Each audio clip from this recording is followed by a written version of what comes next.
Hi children, നമസ്കാർ.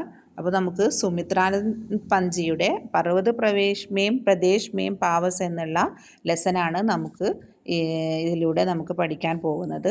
അപ്പോൾ മഴക്കാലാവസ്ഥയെക്കുറിച്ചും മഴ പെയ്യുമ്പോൾ പർവ്വതത്തിൽ, അതായത് മലയോര പ്രദേശങ്ങളിൽ ഉണ്ടാകുന്ന സിറ്റുവേഷനെ കുറിച്ചുമാണ് നമുക്ക് ഈ കവിതയിലൂടെ കാണിച്ചു തരുന്നത്. പാവസ് ഋതു ദി പർവ്വത് പ്രദേശ്. പാവസ് ഋതു എന്ന് പറഞ്ഞാൽ എന്താ? മഴക്കാലമായിരുന്നു അല്ലേ? അപ്പോൾ അവിടെ എന്താണ്? പർവ്വത പ്രദേശം, ഒരു മലയോര മേഖലയാണ്. പ്രകൃതിയിലെ ഓരോ നിമിഷവും മാറിക്കൊണ്ടിരിക്കുകയാണ്. അപ്പോൾ മഴ പെയ്യുമ്പോൾ പർവ്വതത്തിൻ്റെ ചേഞ്ചസിനെ കുറിച്ചാണ് കവി ഇവിടെ പറയുന്നത്.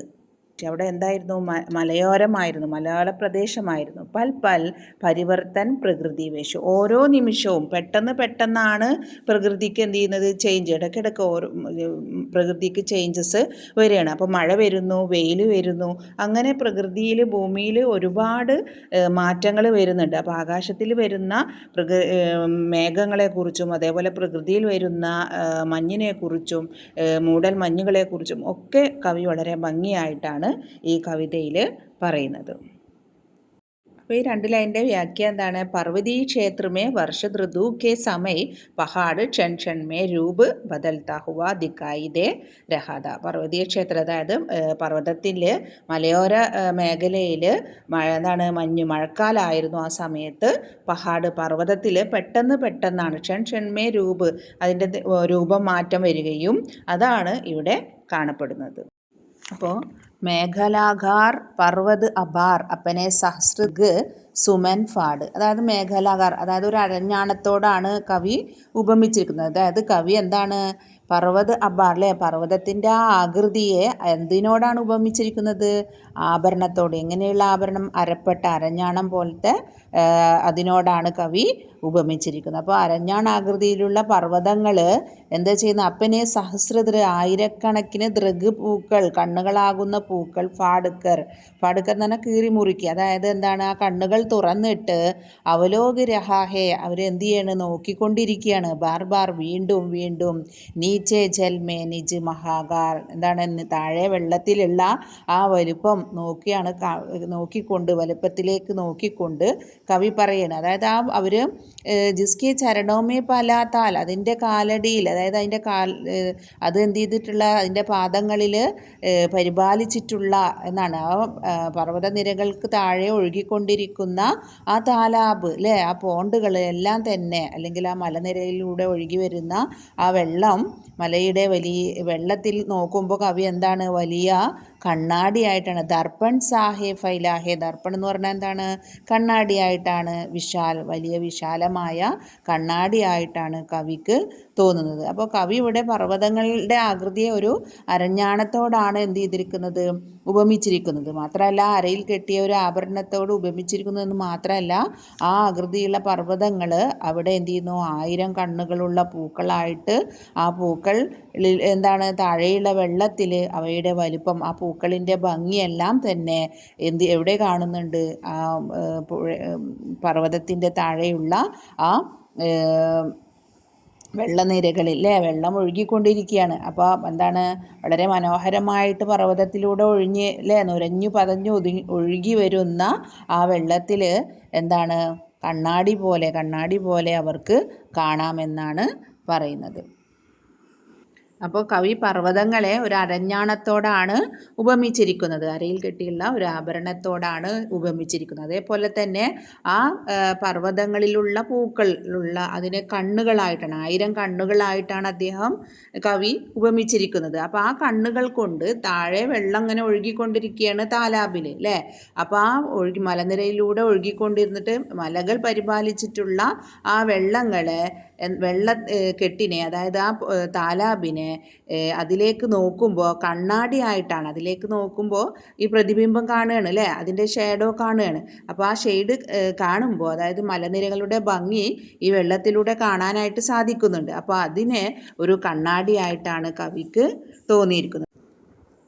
ഗിരി കാ ഗൗരവ് ഗാക്കർ ജർജർ അല്ലേ, ആ ഗിരി, ആ പർവ്വതത്തിൻ്റെ അഭിമാനം, ആണ് ജർജർ എന്നുള്ള ആ വെള്ളച്ചാട്ടത്തിൻ്റെ ശബ്ദം. അപ്പോൾ ഒരു പാട്ട് പോലെ വെള്ളത്തുള്ളികൾ ഇങ്ങനെ ജർജർ എന്നുള്ള ശബ്ദത്തോട് കൂടിയിട്ട് എന്ത് ചെയ്യാണ്, ഇങ്ങനെ ഒഴുകി വരികയാണ്. മദ്മേം നസ് നസ് ഉത്തേജിത് കർ. അപ്പോൾ നമ്മുടെ മനസ്സിലല്ലേ, നമ്മുടെ ഹൃദയത്തിലൊക്കെ എന്താണ് വളരെയധികം ആ വെള്ളത്തിൻ്റെ ആ ചാട്ടം എന്താ പറയുന്നത്, വളരെയധികം എൻജോയ് ചെയ്യാണ് അല്ലേ. പർവ്വതം പാട്ട് പാടുന്നതായിട്ട് നമ്മൾ വളരെ എൻജോയ് ചെയ്ത് തുള്ളിച്ചോടി ആണ് ആ വെള്ളം ഒഴുകി വരുന്നത്. അപ്പോൾ നമ്മുടെ മനസ്സിനെ എന്ത് ചെയ്യാണ്, കുളിർമ തരുന്നത്. നമ്മുടെ സിരകളിലെല്ലാം തന്നെ എന്താണ് വളരെയധികം ഉന്മേഷം നിറഞ്ഞതായിട്ട് മാറുകയാണ്. മോത്തി കി ലഡിയോം സേ സുന്ദർ. മുത്തുകളെ പോലെ എന്താണ്, മുത്തുതുള്ളികളെ പോലെയാണ് സുന്ദരമായതായിരുന്നു ആ വെള്ളത്തുള്ളികൾ. ജർത്തെ ഒഴുകി വരുന്ന ജാഗ് ബരെ നിർജർ. അപ്പോൾ ആ ഒഴുകി വരുന്ന ആ വെള്ളത്തുള്ളികൾ, ആ വാട്ടർഫോൾ ഉണ്ടല്ലോ, അപ്പോൾ അത് എന്താണ് മുത്തുകളെ പോലെയാണ് കവി വർണ്ണിച്ചിരിക്കുന്നത്. അപ്പോൾ ആ വെള്ളം ഇങ്ങനെ ഒഴുകി വരുമ്പോൾ തുള്ളിച്ചാടി വളരെ ഹാപ്പി ആയിട്ട് വരുന്ന ആ വെള്ളത്തുള്ളികളെ എങ്ങനെയാണ് മുത്തുപോലെ ഒരു മനോഹരമായ വെള്ളച്ചാട്ടം ജർജർ ജർ എന്നുള്ള ശബ്ദത്തോടുകൂടി പുറപ്പെടുവിച്ചു കൊണ്ട് ഒഴുകി വരുന്നു എന്നാണ് കവി പറയുന്നത്. അതേപോലെ തന്നെ പർവ്വതങ്ങളെ സ്തുതിക്കുന്നതായിട്ടാണ് നമുക്ക് തോന്നുന്നത് അല്ലേ. അവയുടെ ആ ശബ്ദം നമ്മുടെ മനസ്സിനെ എല്ലാം തന്നെ വളരെ സന്തോഷവും ഉത്സാഹവും നൽകുകയാണ്. അപ്പോൾ കവി വളരെ ഭംഗിയായിട്ടാണ് മലനിരകളെയും ആ മലനിരകളിൽ നിന്ന് ഒഴുകി വരുന്ന വെള്ളത്തെയും മുത്തുതുള്ളികൾ പോലെ വളരെ മനസ്സിനെ തരത്തിലാണ് ഉപമിച്ചിരിക്കുന്നത്. അപ്പോൾ നെക്സ്റ്റ് നമുക്ക് അടുത്ത ലൈൻ നോക്കാം. ഗിരിവർക്കെ ഉർസേ ഉഡ് ഉടുക്കർ. ഗിരിവീർക്ക് അതായത് പർവ്വതത്തിൻ്റെ ഹൃദയത്തിൽ ഇങ്ങനെ ഉടുക്കർ എഴുന്നേറ്റ് ഇങ്ങനെ നിൽക്കുകയാണ്, നല്ല ഉന്മേഷത്തോട് കൂടിയിട്ട് ആകാശത്തേക്ക് ഇങ്ങനെ നോക്കിയിട്ട് നിൽക്കുകയാണ്. ആരാണ്? ഉച്ചകാക്ഷാവോം സേ തരുവർ. നല്ല ആകാംക്ഷയോടുകൂടി നല്ല ചിന്തയോട് കൂടിയിട്ട് നിൽക്കുന്ന തരുവർ വൃക്ഷങ്ങൾ. ഹേ ജാങ്കിരെ ഹേ നീരവ് നബുപ്പർ. വളരെ ശാന്തമായ ആകാശത്തേക്ക് ഇങ്ങനെ നോക്കി നിൽക്കുകയാണ്. അനിമേഷ് അടൽ കുച്ചിന്ത. അവർ എന്തൊക്കെയോ ആഗ്രഹങ്ങൾ അല്ലേ, ആകാശത്തേക്ക് ഇങ്ങനെ നോക്കി നിൽക്കുമ്പോൾ അതിന് എന്താ പറയുന്നത്, കവിക്ക് തോന്നുന്നത് എന്തൊക്കെയോ ചിന്തകളാണ് എന്ന്. അപ്പോൾ ശാന്തമായി നിൽക്കുന്ന പ്രകൃതിയുടെ ഒരു അവസ്ഥയെ കുറിച്ചിട്ടാണ് ഇവിടെ കവി പ്രതിപാദിക്കുന്നത്. അപ്പോൾ പല പല മാറ്റങ്ങൾ പ്രകൃതിയെ കുറിച്ച് പറഞ്ഞു. അപ്പോൾ ഇവിടെ പറയുന്നത് അതാണ്, ഗിരിവർക്കെ ഉർസേ ഉടുക്കർ അല്ലേ. പർവ്വതത്തിൻ്റെ മുകളിൽ പലതരത്തിലുള്ള വൃക്ഷങ്ങൾ ശാന്ത് ഭാവസെ ഉച്ചകാക്ഷാവോംസെ തരുവർ ഹേ ജാഗ് രഹേ നീരവ്രവ്രെ. ശാന്തഭാവത്തിൽ ഇങ്ങനെ നിൽക്കുകയാണ്. ഉസേ ദേക്കർ ഐസല. അപ്പോൾ ഇത് കണ്ടപ്പോൾ കവി മനസ്സിലാക്കുന്നത് എന്താണ്, മാനേ ഉൻകെ മൻ മേ ഊഞ്ചി ഊഞ്ചി ആകാക്ഷാവോം സേ ബരി അല്ലേ. ഒരുപാട് ചിന്തകൾ അല്ലേ, ഉയരങ്ങളിൽ എത്താനുള്ള ഒരു പ്രചോദനമായിട്ടാണ് തോന്നുന്നത്.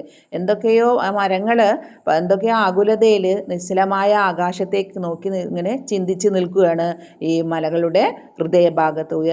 ഉയരാൻ കൊതിക്കുന്ന പല മരങ്ങളും എന്നാണ് കവി പറയുന്നത്. അപ്പോൾ അവരുടെ ആ ചിന്ത എന്ന് പറയുന്നത് അത് തന്നെയാണ്, ഉയരാൻ കൊതിക്കുന്ന പല ആഗ്രഹങ്ങളാണ് ഈ കവിതയിലൂടെ കവി കാണിച്ചു തരുന്നത്. അപ്പോൾ ഉഡ് ഗയാ അചാനക് ലോ ഭൂദർ ഫടക് അബാർ ഭാരത് കെ പർ രവ്ശോഷ് രഹ് ഗയേ ഹേ നിർജർ ഹേ ടൂട്ട് പടാ ഹേ ഭൂപ്പർ അംബർ. ഇവിടെ എന്താ പറയുന്നത്, ഉഡ് ഗയാ അചാനക് ലോ ഭൂദർ. പെട്ടെന്നാണ് അവിടെ കാലാവസ്ഥ അല്ലേ, പെട്ടെന്നാണ് ക്ലൗഡിനൊക്കെ എന്ത് വന്നത്, ചേഞ്ച് വന്നത്. പ്രകൃതി ആകെ മാറുകയാണ് ചെയ്തത്. അപ്പോൾ പർവ്വതങ്ങളൊക്കെ എന്തായി മാറി എന്നാണ് ഇവിടെ പറയുന്നത്. ഉടുക്കെ അബാർ ഭാരത് കെ പർ, അതായത് ചിറക് വിരിച്ചുകൊണ്ട്, അതാണ് പർവ്വതം ആകാശത്തേക്ക്, ഈ ആകാശത്ത് ഭീകരമായ മേഘങ്ങൾ ഇങ്ങനെ ഉയർന്ന് ഭീമാകാരമായിട്ടുള്ള മേഘങ്ങൾ ഇങ്ങനെ ഉയരുമ്പോൾ പർവ്വതത്തിന് കാണാനില്ല. പർവ്വതം ആകാശത്ത് പറന്നിട്ട് മേഘം പോലെ ചിറകടിക്കുന്നതായിട്ടാണ് തോന്നുന്നു എന്നാണ് പറയുന്നത്. അതേപോലെ തന്നെ രവരോഷ് രഹ്ഗേ നിർജർ, അവിടെ കുറച്ചെങ്കിലും വെള്ളച്ചാട്ടത്തിൻ്റെ ആ ശബ്ദമാണ് പലയിടത്തും കേൾക്കുന്നത്. ഹേ ടൂട്ട് പെടാ ഭൂപ്പറമ്പർ. മേഘങ്ങളൊക്കെ എന്താണ്, മേഘങ്ങൾ എന്ന് തോന്നുന്ന രീതിയിൽ മഴ പെയ്യുന്നു, ആകാശം നിലത്തേക്ക് വീഴുന്നതായിട്ടാണ്, ആകാശമൊക്കെ പൊട്ടി വീഴുന്നതായിട്ടാണ് തോന്നുന്നത്. അവിടെയുള്ള വൃക്ഷങ്ങളെല്ലാം ശക്തമായ കാറ്റും മഴയിൽ പൊട്ടി വീഴുന്നു. ആകെ പുക നിറഞ്ഞ്, തടാകങ്ങളിലൊക്കെ പുക നിറഞ്ഞ് നിൽക്കുകയാണ്. അപ്പോൾ അവിടെ മൊത്തത്തിൽ എന്താണ്, മഴ വീണ്ടും വരികയാണ്. അപ്പോൾ ഒന്നും തന്നെ മനസ്സിലാവുന്നില്ല. അതാണ് പ്രകൃതിയുടെ ചേഞ്ചസ് ആണ് ഇവിടെ. ശക്തമായ കാറ്റ്, ശാന്തമായ ആ അവസ്ഥയിൽ നിന്നും ശക്തമായ കാറ്റും മഴയുമാണ് വരുന്നത് എന്നാണ് കവി ഈ ലൈനിലൂടെ നമ്മളോട് പറയുന്നത്. ഇനി നെക്സ്റ്റ് ലൈൻ നമുക്ക് നോക്കാം. ദംസ് ഗയെ ദരാ മേ സബേ ഷാൽ ഉഡ് രഹാ ദുഹാം ജൽ ഗയാ താൽ. അതായത് ആസ്മാൻ ജമീൻ पर टूट पड़ने से शाल के पेड़ जमीन में दस गए. ഷാൽ വൃക്ഷങ്ങൾ, അതായത് ശക്തമായ കാറ്റും മഴയും കാരണം മരങ്ങളൊക്കെ എന്ത് ചെയ്യുമ്പോഴും ഷാൽ മരങ്ങളൊക്കെ വീഴാനായിട്ട് തുടങ്ങി എന്നാണ് പറയുന്നത്. മേഘത്തിന് പെട്ടെന്നാണ് എന്തുണ്ടായത്, കാലാവസ്ഥ ചേഞ്ച് ഉണ്ടായത്. ആകാശത്തിൽ നിന്ന് ഭൂമി പെർ ടൂട്ടുകയാന്നാണ് പറയുന്നത്. അപ്പോൾ ആകാശം ഭൂമിയിൽ എന്താണ് വന്ന് വീഴുന്നത് പോലെ ആണ് തോന്നിയത് എന്നൊക്കെയാണ് പറയുന്നത്. താലോബോം കെ ഊപ്പർ ബാദൽ ഉഡ് രഹലെ, എന്താണ്, അതായത് അരുവികളുടെ അല്ലെങ്കിൽ കുളങ്ങളുടെയൊക്കെ മുകളിൽ എന്താണ് ബാദൽ, മേഘം അങ്ങനെ നിറഞ്ഞു നിൽക്കുകയാണ്. അപ്പോൾ അതുകൊണ്ട് തന്നെ താലാബോം കെ ബാദൽ ഉഡ് രഹയ്ക്ക് വേ ഐസേ ദിക്കായി ദേ रहा है कि और उसी का, अदायद रहे के मानव के तालाब जल रहा है और उसी का दुहाम आकाश में छाया है. कवि कल्पना करता है कि वर्ष का देवता अपने बादल रूपी विमान में घूम घूम जादूगरी का गेल रहा है. അപ്പോൾ ഇവിടെ എന്താ പറയുന്നത്, പ്രകൃതിയുടെ ഭീകരമായ ഒരു രൂപമാണ് കണ്ടിട്ടാണ് ആണ് ഇവിടെ പറയുന്നത്, കവി പറയുന്നത്.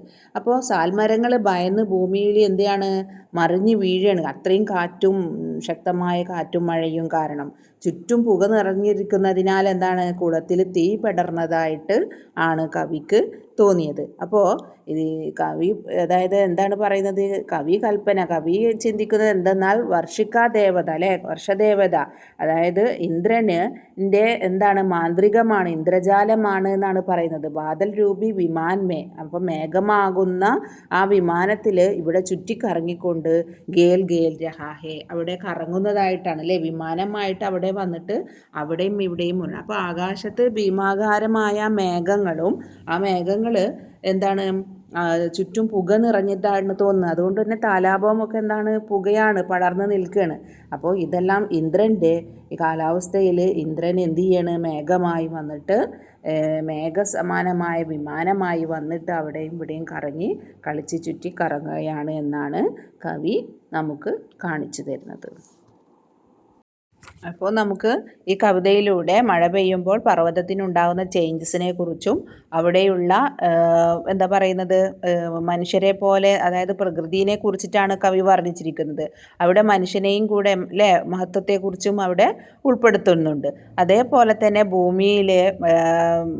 ഭൂമിയിലുള്ള എന്താ പറയുക അരുവികൾ അല്ലേ, ഒഴുകി വരുന്ന പർവ്വതത്തിൻ്റെ മുകളിൽ നിന്നും വരുന്ന ആ അരുവി, ആ വെള്ളച്ചാട്ടം തുള്ളിച്ചാടി വരുമ്പോൾ മനസ്സിന് സന്തോഷം നൽകുന്നു എന്നൊക്കെ കവി പറയുന്നത്. മാത്രമല്ല മുത്തുകളായിട്ടാണ് കവിക്ക് ഫീൽ ചെയ്തത്. അതേപോലെ പർവ്വതത്തിലുണ്ടാകുന്ന പൂക്കൾ, ആ മഞ്ഞ് തുള്ളിയാകുന്ന ആ പൂക്കൾ എന്താണ് പർവ്വതത്തിൻ്റെ കണ്ണായിട്ടാണ് കവി സങ്കല്പിക്കുന്നത്. അതേപോലെ തന്നെ അവിടെയുള്ള ആ തടാകത്തിലൂടെ ഒഴുകുന്ന ആ വെള്ളത്തിൻ്റെ ആ ശബ്ദം അല്ലേ, ജർജർ എന്നുള്ള ആ ശബ്ദം തുള്ളിച്ചാടുന്നു, മനസ്സിന് സന്തോഷം നൽകുന്നു, മനസ്സിൽ എൻജോയ്മെൻറ്റ് നൽകുന്നു എന്നാണ് കവിക്ക് തോന്നിയത്. അതേപോലെ തന്നെ മുത്തായിട്ടാണ് എന്താണ് വെള്ളത്തുള്ളികളെ കവി സങ്കല്പിച്ചത്. പിന്നീട് ശാന്തമായ വൃക്ഷങ്ങളുടെ ചിന്തയെക്കുറിച്ചും അതേപോലെ തന്നെ ശക്തമായ കാറ്റും മഴയും കുറിച്ചും കവി വർണ്ണിക്കുന്നുണ്ട്. അപ്പോൾ പ്രകൃതിയിൽ ഇങ്ങനെയുള്ള മാറ്റങ്ങളൊക്കെ വരുത്തുമ്പോൾ ഇന്ദ്രൻ്റെ മാന്ത്രിക കളിയാണെന്നും അത് ഒരു മേഘവിമാനമായി വന്ന് അവിടെയും ഇവിടെയും ചുറ്റിക്കറങ്ങിക്കൊണ്ട് ഈ